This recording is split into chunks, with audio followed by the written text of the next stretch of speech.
විපක්ෂයේ එකතුවීම ආණ්ඩුව බියට පත්වෙයි. රජිත් මද්දුම බණ්ඩාර කියයි.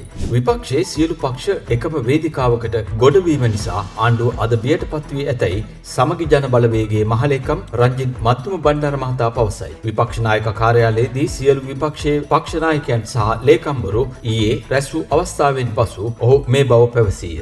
අද විපක්ෂයට එකතු වෙන්න වෙලා තියෙනවා. මේ රටේ ප්‍රජාතන්ත්‍රවාදය, නීතිය, ආධිපත්‍ය, ඒ වගේම අධිකරණයේ ස්වාධීනත්වය ආරක්ෂා කිරීමට අපි විපක්ෂයේ සියලු දෙනාම ඊයේ විපක්ෂ නායක කාර්යාලයේදී අපි දන්නවා රජය අද ඒකාධිපති ගමනක් යන්නේ. රජයේ ජනතා ප්‍රසාදය නැති වෙනකොට, රජයට වැඩ කරන්න බැරි වෙනකොට රජය උත්සාහ කරනවා මේ සඳහා එක එක ආයතන යොදා ගන්න. අපි දන්නවාද වෙනකොට මේ රටේ ආරක්ෂක අමාත්‍යාංශේ, මේ රටේ මහජන ආරක්ෂක අමාත්‍යාංශේ, මුදල් අමාත්‍යාංශේ ලේකම්වරු විදියට සියල්ල දේශපාලනට සම්බන්ධ JVP වේදිකාවේ හිටුපය පත් කරලා තියෙනවා. මේ පරිපාලන සේවයේ කවදාවත් එහෙම වුණේ නැහැ. තවත් අය ඉන්නවා. ඒකේ කොමිෂන් වල ඉන්නවා JVP එකට උදව් කරපු කට්ටිය. ඉතින් අපි මේක ගැන වැඩි කතා කරන්නේ ආණ්ඩුව හදන්නේ අධිකරණයේ ස්වාධීනත්වය නැති කරලා. ආණ්ඩුව බලනවා කාලය දීර්ඝ කළා. ඒ අධිකරණ නිලධාරීන්ගේ අවශ්‍යතාවයකටවත් වෙන අයගේ අවශ්‍යතාවයකටවත් නෙවෙයි, තමන්ට ඕන අය අධිකරණයේ ඉහළ තැන් වලට දාගෙන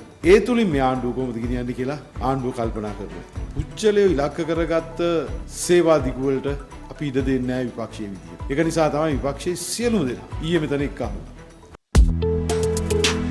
කසාවලින් මතුවන කතා කරන පත්තරේ